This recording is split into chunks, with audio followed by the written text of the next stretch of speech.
आज हम आपको चैप्टर 17 अंतरिक्ष में भारतवासी ये एक्सप्लेन करेंगे। ये शिवदयाल शर्मा द्वारा जो है लिखित है। अंतरिक्ष की यात्रा करने वालों की सूची में 2 भारतीय हैं। यह हमारे लिए सचमुच गौरव की बात है। यह पाठ इन 2 भारतीय अंतरिक्ष यात्रियों के जीवन का संक्षिप्त परिचय प्रस्तुत करता है। सदियों से मनुष्य अंतरिक्ष और चांद, सूरज आदि ग्रह नक्षत्रों के प्रति जिज्ञासु रहा है। पिछली सदी में विज्ञान के क्षेत्र में हुई अभूतपूर्व प्रगति के कारण अंतरिक्ष में जाने की मनुष्य की कल्पना साकार हो सकी। अंतरिक्ष यात्रा सामान्य हवाई यात्रा नहीं है। इसके लिए अत्यंत उच्च कोटि के वैज्ञानिक कौशल तथा सूक्ष्म एवं संवेदी यंत्रों उपकरणों से सज्जित विशेष रूप से निर्मित यान की आवश्यकता होती है। इतना ही नहीं, अंतरिक्ष यात्रा के लिए यात्री की शारीरिक क्षमता, मानसिक दृढ़ता, साहस और संकल्प शक्ति पूर्व शर्त है। अंतरिक्ष अभियान बहुत खर्चीला है और उतना ही जोखिम भरा है। इसलिए विश्व के चंद देशों के चंद व्यक्तियों को ही अंतरिक्ष में जाने का अवसर मिल सका है। हमारे लिए यह गौरव की बात है कि 2 भारतीयों ने भी यह महान उपलब्धि अर्जित की है। ये है राकेश शर्मा और कल्पना चावला। बच्चों, हमेशा से जो है मनुष्य इंसान जो है अंतरिक्ष में और चांद, सूरज के आदि ग्रह नक्षत्रों के प्रति उसकी जिज्ञासा रहती है ना।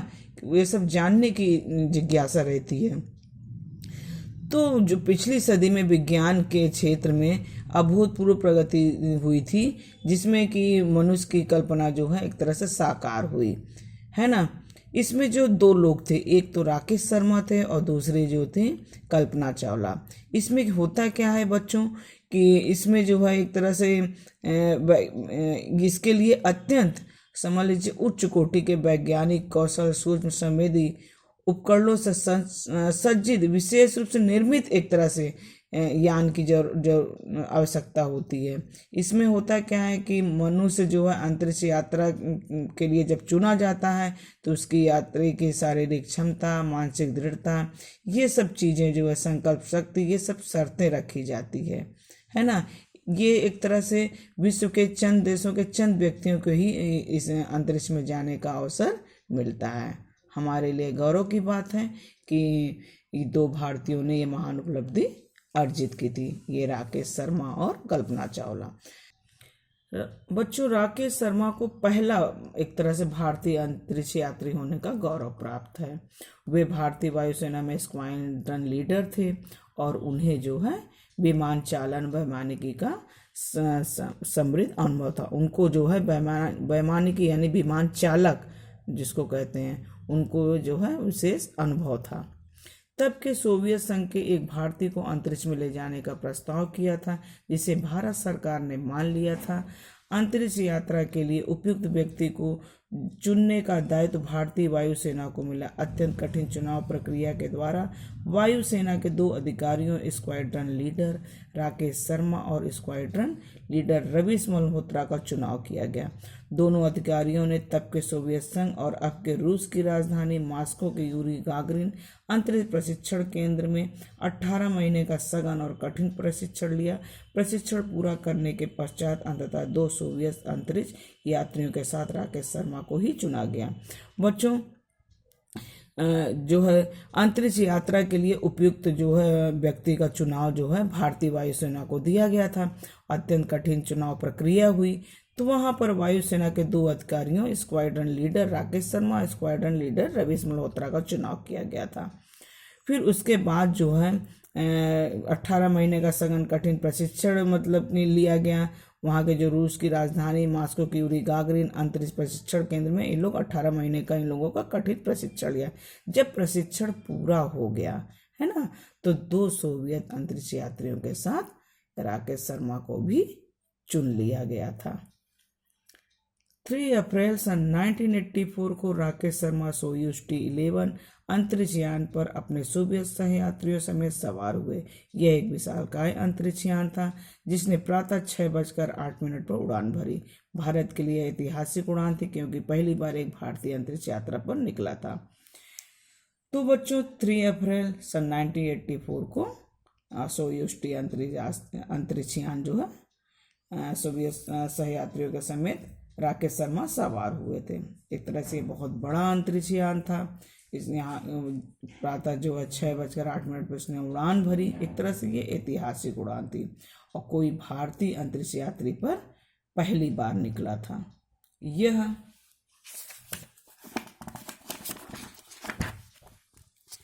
एक सपने के सच होने जैसा था।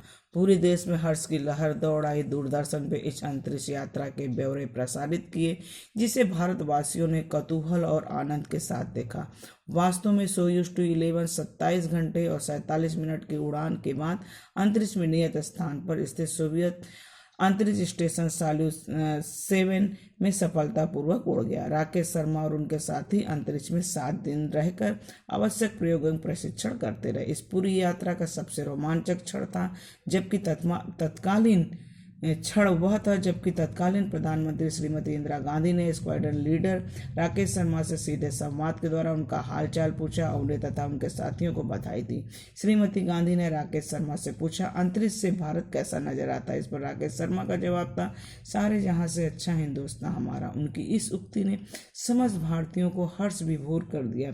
राकेश शर्मा ने अंतरिक्ष के अपने अनुभव भी बांटे। उन्होंने बताया कि किस तरह अंतरिक्ष में भारीहीनता की स्थिति में रहना पड़ता है। अंतरिक्ष में पृथ्वी की गुरुत्वाकर्षण शक्ति काम नहीं करती, इसलिए सभी चीजें भारी से भारी और हल्की से हल्की चीजें भी तैरने लगती हैं। अंतरिक्ष में कोई चीज खुली नहीं रखी जा सकती। सोने के काम आने वाले स्लीपिंग बैग भी यान की दीवारों से बंधे रहते हैं। एक हल्के से झटके में चीजें कहीं से कहीं पहुंच जाती हैं। यहाँ तक कि भोजन भी ट्यूबों के माध्यम से ही खाना पड़ता है।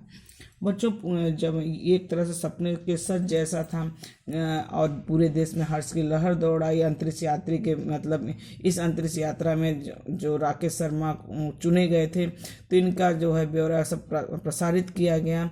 सब ने देखा भी और उसके बाद जो है ये जो है सोयूज 211 27 घंटे और 47 मिनट की उड़ान के बाद अंतरिक्ष यात्रा में नियत स्थान पर पहुंच गया, सफलतापूर्वक उड़ गया। उसके बाद जो है राकेश शर्मा अपने साथी के साथ अंतरिक्ष यान में 7 दिन तक रहे और वहाँ पर वैज्ञानिक प्रयोग और प्रशिक्षण करते रहे। श्रीमती इंदिरा गांधी ने स्क्वाड्रन लीडर यानी राकेश शर्मा से पूछा, सीधे उनका हालचाल पूछा और उनके साथियों को बधाई दी। और उन्होंने पूछा कि जो है वहाँ से अंतरिक्ष से भारत कैसा नजर आता है? तो इस पर राकेश शर्मा का जवाब था कि सारे जहां से अच्छा हिंदुस्तान हमारा। इस वाक्य से बच्चों समस्त भारतीयों को हर्ष विभोर कर दिया। इनका ये जो वाक्य था और सबको जो हर्ष विभोर कर दिया। राकेश शर्मा ने अंतरिक्ष में अपने अनुभव भी बांटे कि वहाँ पर वो क्या क्या कर रहे हैं। उन्होंने बताया कि अंतरिक्ष में पृथ्वी की गुरुत्वाकर्षण शक्ति काम नहीं करती, भारी से भारी हल्की से हल्की चीज़ें तैरने लगती, कोई चीज़ खुली नहीं रहती, कोई अगर जरा सा एक भी झटका हो जाए, हल्के से झटके से भी चीज़ें जो हैं कहीं से कहीं पहुंच जाती हैं। और जबकि भोजन भी जो टीमों के माध्यम से ही खाना पड़ता है। राकेश शर्मा 7 दिन तक अंतरिक्ष यान में रहे, है ना, और उन्होंने जो अपना प्रयोग सफलतापूर्वक संपन्न किया। 11 अप्रैल 1984 को वो सकुशल एक तरह से लौट आए। जब वो लौटे बच्चों तो उनका बहुत स्वागत हुआ और उस समय जो है राष्ट्रपति ज्ञानी जैल सिंह थे। उन्होंने राकेश शर्मा को अलंकरण अशोक चक्र से सम्मानित किया था, है ना बच्चों। उस समय जो राष्ट्रपति थे ज्ञानी जैल सिंह थे, उन्होंने जो है सर्वोच्च सौर अलंकरण अशोक चक्र से सम्मानित किया। बच्चों, राकेश शर्मा का जन्म 13 जनवरी 1949 को पटियाला में हुआ। सन 1965 में वायुसेना अकादमी हैदराबाद में विमान चालक का प्रशिक्षण लेने के बाद सन 1917 में वे भारतीय वायुसेना में भर्ती हुए थे। उनका जन्म तो हमने बता ही दिया कि 13 जनवरी 1949 को हुआ था पटियाला में। और उसके बाद जब उन्होंने हैदराबाद में प्रशिक्षण लिया तो 1917 में वो भारतीय वायुसेना में भर्ती हुए थे। इस समय बच्चों वे अवकाश प्राप्त जीवन व्यतीत कर रहे हैं। Thank you.